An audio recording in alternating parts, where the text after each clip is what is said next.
Permata TV YouTube Indonesia dengan bangga mempersembahkan sebuah storytelling kekinian abad ini diangkat dari karya besar Esa Mintarja yang sangat populer di masanya. Berlatar belakang kisah tanah Jawa masa lampau dengan judul Kisah Arya Manggada.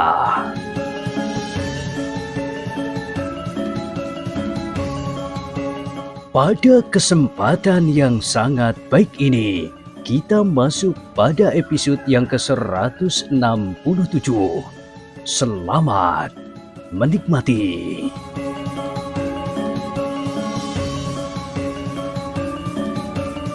Di akhir kisah sebelumnya disebutkan, orang itu menggeram, tetapi keduanya memang tidak dapat berbuat apa-apa. Jika mereka kehilangan kendali, maka mereka justru akan terjerumus ke tangan orang-orang sepadepokan. Sebenarnya lah, mereka datang ke padepokan itu sekedar untuk melihat kesibukan di padepokan itu. Serba sedikit mereka ingin mendapat gambaran apa yang ada di dalam padepokan itu, untuk kemudian disesuaikan dengan laporan pemimpin kelompok yang pernah datang terdahulu. Dengan nada tinggi, orang yang tertua di antara kedua orang yang mengaku utusan Kiai Norowongso itu berkata, "Kisanak, kalian telah memperlakukan utusan Kiai Norowongso dengan cara yang tidak baik.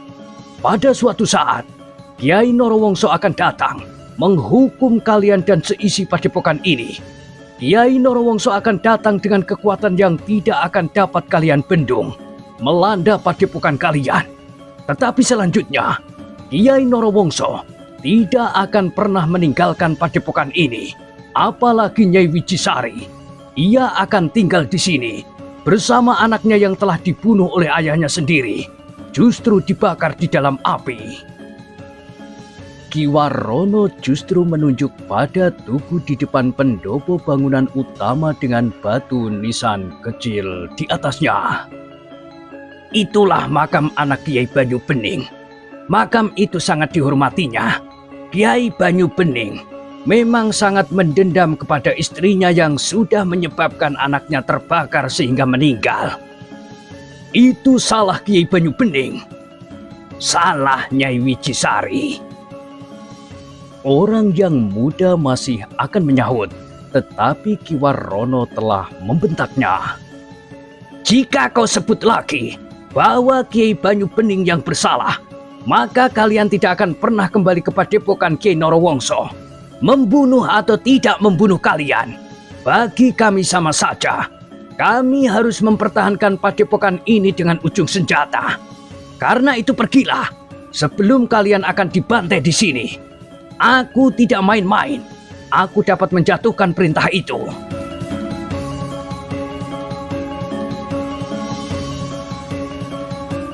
Kedua orang itu memang menjadi cemas. Karena itu, maka yang tertua di antara mereka berkata, "Aku akan pergi sekarang, tetapi dalam waktu dekat aku akan kembali lagi." Ki Warono memandang orang itu dengan tajamnya. Katanya, "Cepat pergi sebelum aku melepaskan sekelompok cantrik-cantrik dari padepokan ini untuk membantaimu. Kami sama sekali tidak takut kepada Kiai Norowongso dan Nyai Wijisari." Kedua orang itu pun kemudian beringsut meninggalkan pintu gerbang padepokan itu. Mereka ternyata tidak berhasil menggertak orang-orang padepokan itu. Mereka pun tidak berhasil menemui Kiai Banyu Bening, tetapi mereka sudah berhasil melihat serba sedikit keadaan di dalam padepokan itu. Ketika mereka berkumpul kembali dengan kawan-kawannya, maka orang itu pun berkata, "Kita tidak melihat sesuatu yang pantas dicemaskan di dalam padepokan itu. Meskipun penjagaan di panggungan-panggungan nampaknya sangat ketat, tetapi nampaknya padepokan itu rapuh di dalam. Kami tidak melihat sesuatu yang perlu mendapat perhatian khusus." Apakah kita akan segera kembali dan memberikan laporan kepada Kiai Narowongso? Ya, kita akan segera kembali. Kelima orang itu tidak menunggu hari berikutnya.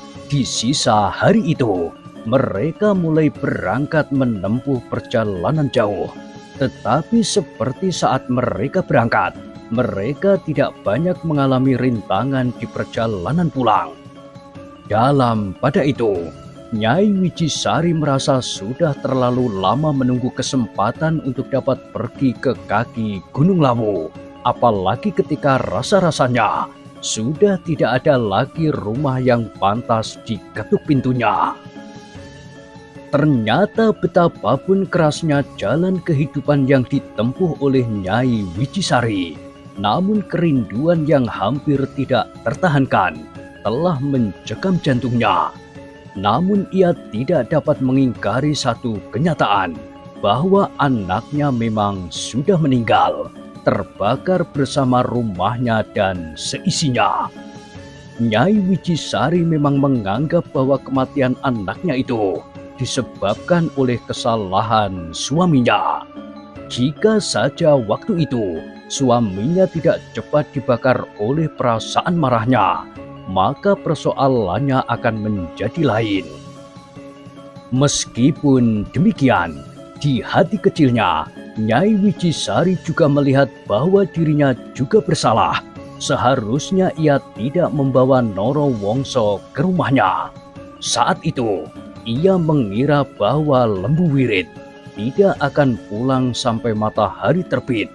Namun sebelum tengah malam, suaminya sudah pulang. Karena suaminya dan Narowongso memang memiliki ilmu yang tinggi, maka perkelahian di antara mereka tidak dapat dihindari.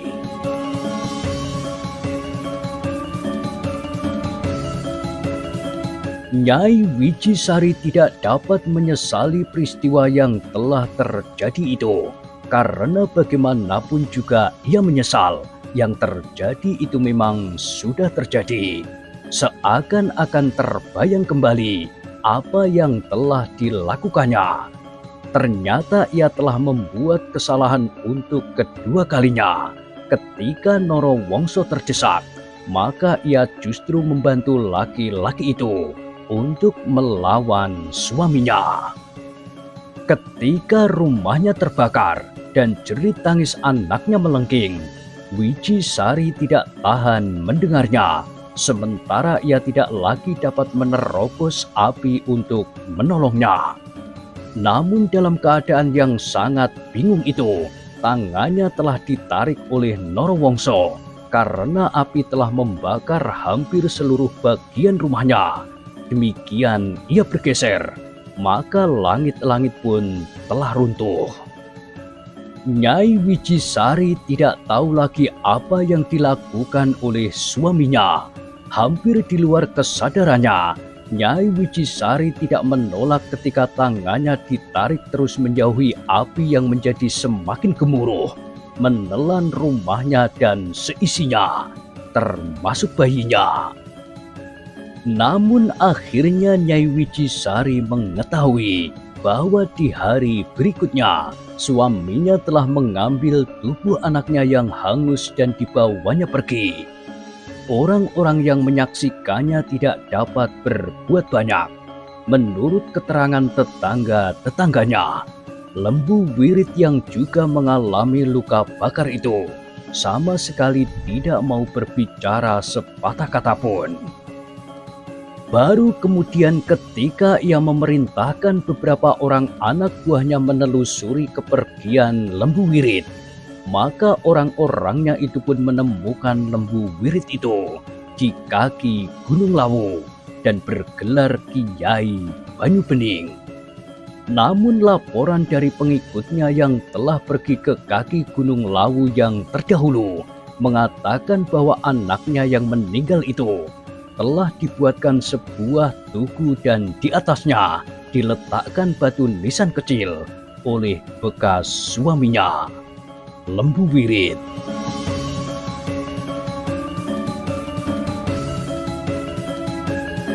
Nyai Wicisari menarik nafas dalam-dalam. Jika hal itu benar, maka agaknya Lembu Wirit juga merasa getir karena kematian anaknya. Bahkan seperti yang dilaporkan oleh pengikutnya itu, bahwa Kiai Banyu Bening telah membuat satu upacara yang gila.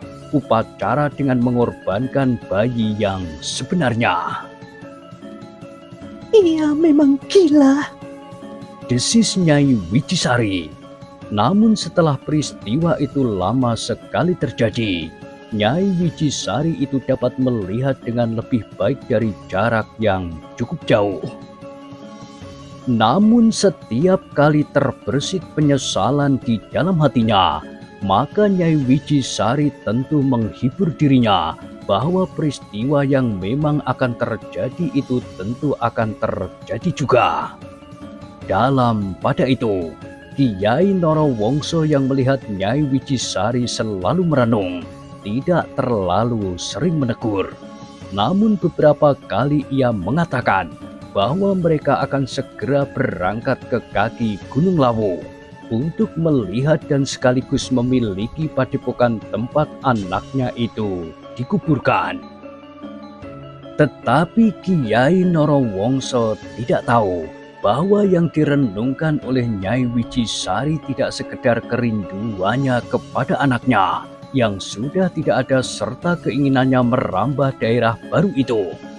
Tetapi peristiwa yang telah terjadi itu justru selalu membayanginya, membayangi hatinya.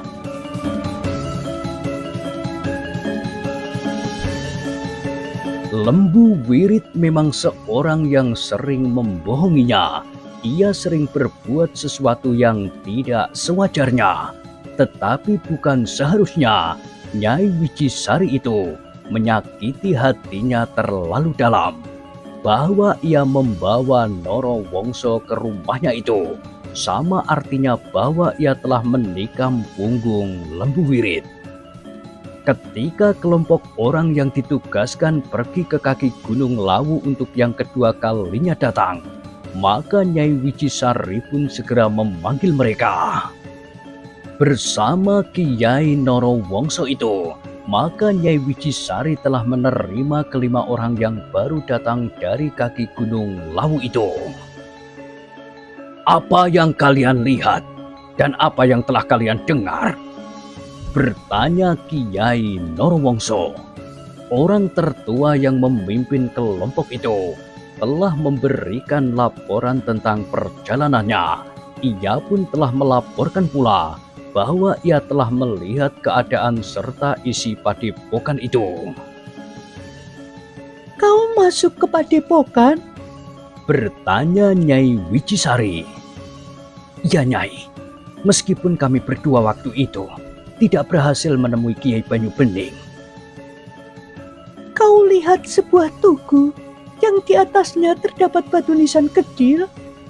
Bertanya Nyai Wicisari pula. Ya Nyai, tugu dan nisan kecil itu masih ada di halaman. Nyai Wicisari menarik nafas dalam-dalam.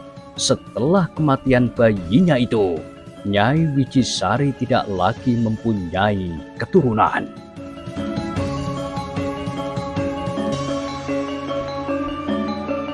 Kematian anakku itu adalah kutukan bagiku sebagai seorang perempuan, berkata Nyai Wicisari di dalam hatinya. Namun untuk beberapa lama Nyai Wicisari dapat menyembunyikan kegelisahannya itu. Ia telah memasuki satu dunia yang hitam dan gelap. Berkuda di malam hari melalui jalan-jalan panjang, padang-padang rumput dan padang perdu yang luas, jalan-jalan sempit di pinggir hutan. Sudah beberapa kali ujung pedangnya menikam dada orang yang tidak mau menyerahkan harta bendanya.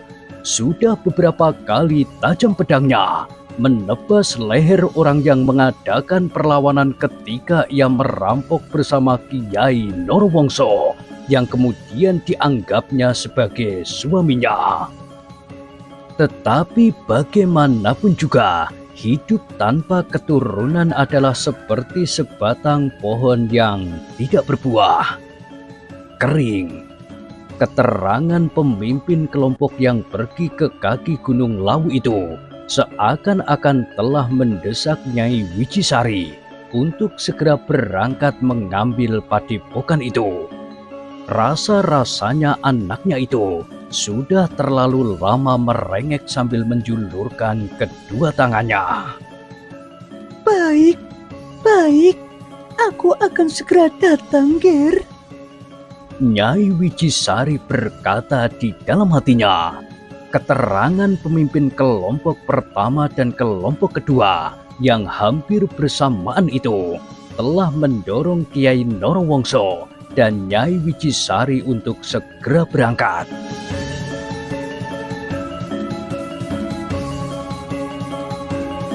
Ketika segala persiapan sudah dianggap cukup, maka Kiai Norowongso telah memerintahkan sekelompok orang untuk pergi mendahului ke kaki Gunung Lawu. Mereka harus membangunkan landasan bagi seluruh kekuatan yang akan pergi dan kemudian mengambil padepokan di kaki Gunung Lawu itu. Tetapi Kiai Norowongso dan Nyai Wicisari tidak pergi berdua saja bersama-sama dengan para pengikutnya. Kiai Norowongso telah mengajak adiknya serta beberapa orang saudara seperguruannya. Dua orang anak adiknya itu yang seakan-akan telah diangkatnya menjadi anaknya akan ikut pula bersama mereka. Dua orang anak muda yang telah ditempa dengan keras sehingga keduanya telah menjadi anak muda yang berilmu tinggi. Gunosrobo, berkata Kiai Norowongso kepada adiknya, jika aku sudah mendapat daerah baru, maka aku serahkan padepokan ini kepadamu. Karena itu, aku minta bantuanmu untuk menemukan daerah baru itu. Kenapa Kakang tinggalkan padepokan yang telah mapan ini? Di padepokan yang berada di kaki Gunung Lawu itu, terdapat makam anaknya Wicisari. Ia merindukannya dan ingin selalu dekat dengan anaknya itu. Bagaimana dengan pemimpin padepokan itu? Bertanya Gunosrobo. Namanya Kiai Banyu Bening. Ia adalah bekas suami Wicisari yang dahulu namanya Lembu Wirit. Kita harus merebut padepokan itu dan sekaligus membunuhnya. Gunosrobo mengangguk-angguk. Katanya, baik Kakang, jika itu yang kau maui, aku akan mengajak dua orang saudara seperguruanku, anak-anak dan beberapa orang sahabat dan kepercayaanku. Jika kelak aku memimpin padepokan ini, maka setidak-tidaknya mereka akan dapat menumpang tidur dan makan di sini di sela-sela petualangan mereka. Kau sendiri, sudah waktunya untuk menghentikan petualanganmu dan menetap di sebuah padepokan. Nah, sebentar lagi kau akan mendapat kesempatan. Gunosrobo tertawa. Katanya, mudah-mudahan aku kerasan tinggal di satu tempat untuk waktu yang lama. Kau harus mencobanya, berkata Kiai Norowongso. Gunosrobo tertawa semakin keras. Katanya, padepokan ini akan menjadi sarang serigala yang ganas. Padepokan ini akan menjadi semakin menakutkan. Terserah saja kepadamu nanti, sahut Kiai Norowongso.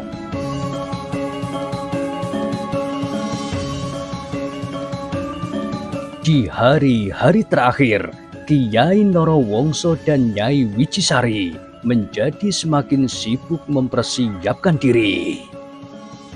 Kita tinggal menunggu laporan dari orang-orang yang sedang membuat landasan sebelum kita menyerang padepokan yang dipimpin oleh Kiai Banyu Bening itu, berkata Kiai Norowongso kepada adiknya itu. Nyai Wicisari hampir tidak dapat menahan diri lagi untuk menunggu laporan dari sekelompok orang-orangnya yang telah lebih dahulu pergi ke kaki Gunung Lawu. Ia mulai mendesak Kiai Norowongso untuk berangkat tanpa menunggu lebih lama lagi. Kita akan dapat berselisih jalan dengan orang yang akan memberikan laporan kepada kita. Selain itu, kita memang memerlukan seseorang yang akan menuntun perjalanan kita agar tidak diketahui lebih dahulu oleh orang-orang Banyu Bening. Nyai Wicisari masih mencoba bersabar untuk beberapa hari. Namun akhirnya orang yang ditunggunya itu pun datang juga.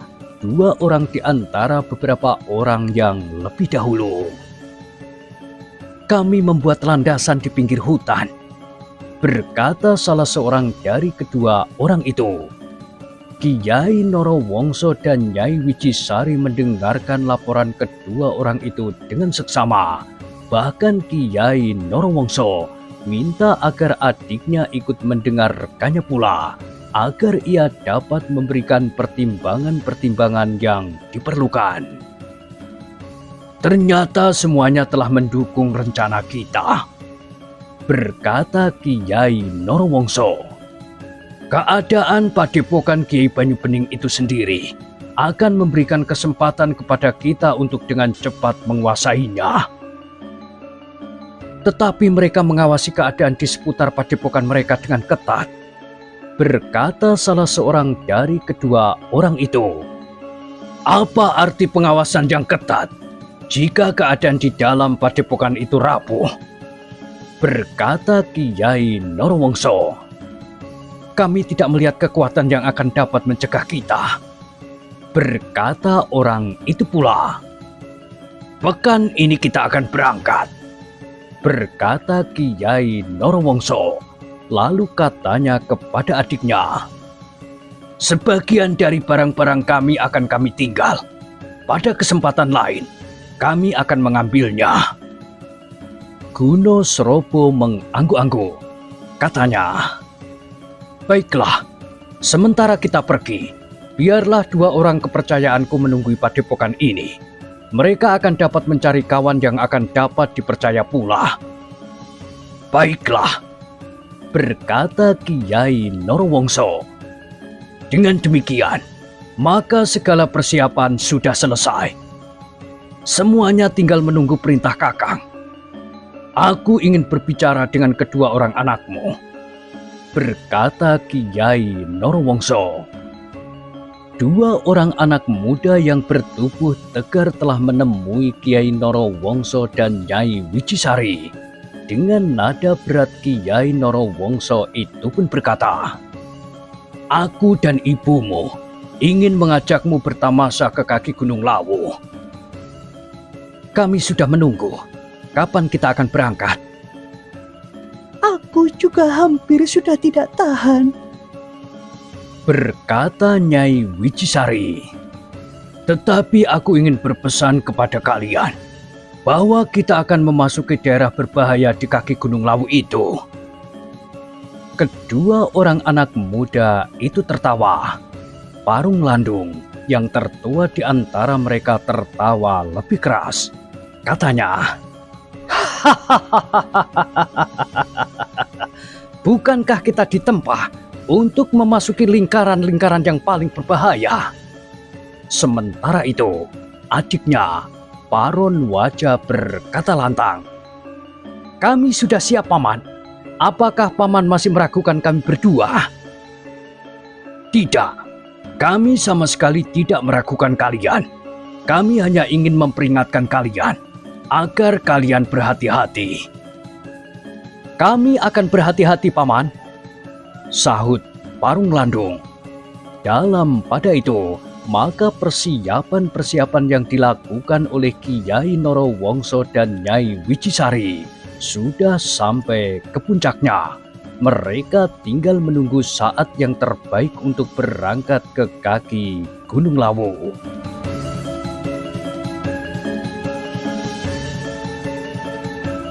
Sementara itu, anak-anak muda yang baru memasuki lingkungan padepokan yang dipimpin oleh Ki Lemah Teles dan Ki Warono itu telah berlatih semakin keras Apalagi dua orang cantrik yang sedang berada di sawah itu melihat dua orang yang nampak mencurigakan. Dua orang yang agaknya sedang mengamati padepokan yang sedang mengalami perubahan landasan dan tatanan itu. Ketika hal itu disampaikan kepada Ki Warono, maka Ki Warono itu pun berdesis. Tidak mustahil bahwa keduanya adalah para pengikut Kiai Norowongso yang sedang mengamati padepokan kita. Kami juga menyangka demikian, Ki Warono. Baiklah, kita memang harus mempersiapkan diri sebaik-baiknya. Meskipun kita tinggal menunggu, tetapi justru karena itu, kita akan selalu berada dalam ketegangan. Kami akan berusaha untuk mengamati orang-orang yang mencurigakan itu, Ki Warono. Baiklah, tetapi berhati-hatilah.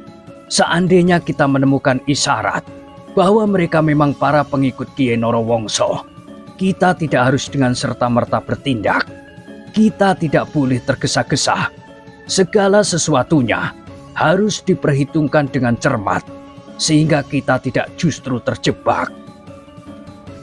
Ya, Ki Warono, jawab kedua cantrik itu. Baiklah, aku akan memberikan laporan kepada Ki Lemah Teles dan kawan-kawannya itu.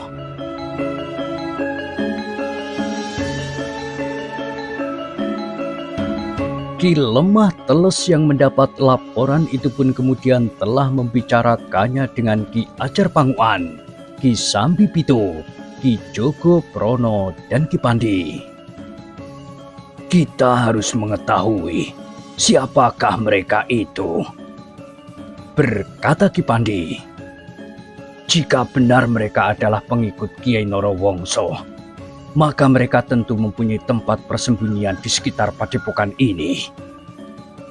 Aku akan mencarinya, berkata Ki Jogo Prono.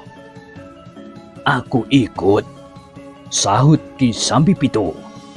Biarlah aku mendapatkan peranan di sini. Tanpa peranan yang berarti, maka aku akan menjadi matahari yang redup sebelum senja. Ki Ajar Panguan tertawa. Katanya, aku sudah mendapatkan peranan. Justru peranan terbesar di padepokan ini.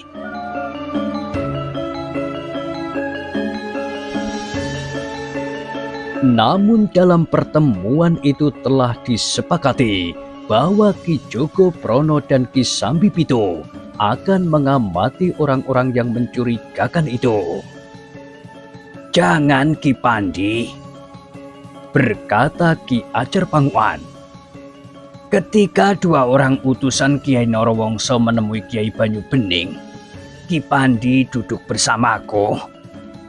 Ki Pandi tertawa pendek. Katanya, orang-orang seperti aku ini tentu akan dapat dengan mudah dikenali orang. Kau sendiri yang mengatakannya, Ki Bongkok, sahut Ki Ajar Panguan. Sementara itu, Ki Jogo Prono pun berkata, nanti malam aku akan mulai. Tetapi keduanya tidak dapat dengan serta-merta melakukannya. Mereka harus berbicara dahulu dengan dua orang cantrik yang pernah melihat kedua orang yang mencurigakan itu. Ketika keduanya berada di sawah, dari mana mereka datang dan kemana mereka pergi. Dengan bahan itu, maka keduanya akan dapat memperkirakan arah yang akan mereka datangi malam nanti. Tugas-tugas yang berbahaya itu memang tidak dapat diserahkan kepada para cantrik. Untuk mencapai hasil yang sebaik-baiknya, maka tugas itu memang harus dilakukan oleh orang yang berilmu tinggi. Apalagi jika Kiai Norowongso dan Nyai Wijisari sudah berada di antara mereka, maka untuk dapat mendekat diperlukan kemampuan yang tinggi.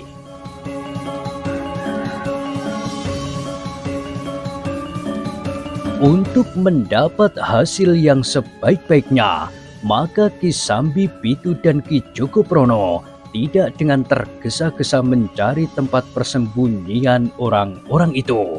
Tetapi di hari berikutnya, mereka telah ikut pergi ke sawah.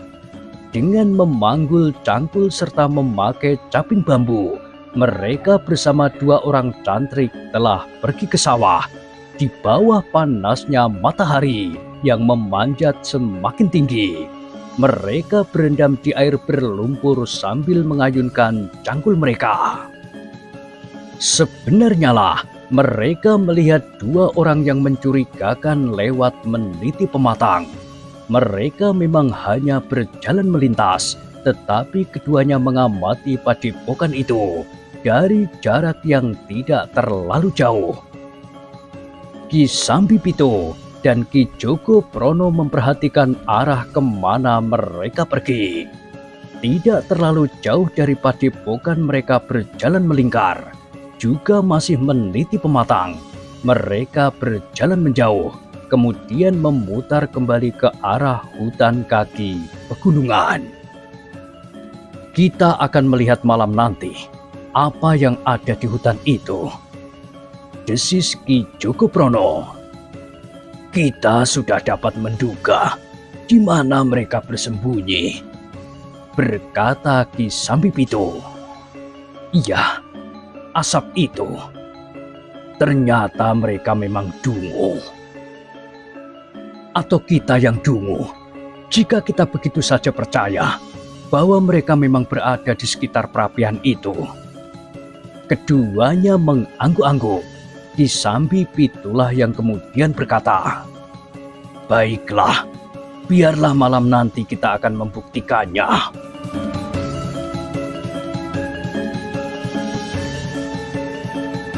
Seperti yang direncanakan oleh kedua orang itu, maka ketika senja turun, keduanya pun telah bersiap. Demikian gelap menyelimuti padepokan itu. Maka mereka berdua telah keluar lewat regol butulan untuk melihat-lihat hutan lebat di kaki Gunung Lawu itu. Dengan hati-hati keduanya kemudian menyusuri pinggir hutan. Yang menjadi sasaran utama adalah arah asap yang mereka lihat mengepul itu. Ternyata orang-orang itu memang kurang berhati-hati. Malam itu mereka juga membuat perapian untuk melawan dingin meskipun tidak begitu besar.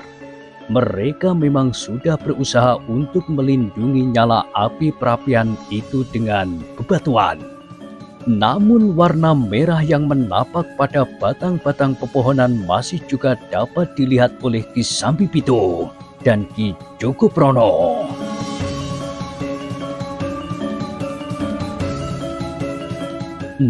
Nah, bagaimanakah kisah selanjutnya? Silakan ikuti terus. Kisah Arya Manggada pada kesempatan berikutnya. Sampai jumpa.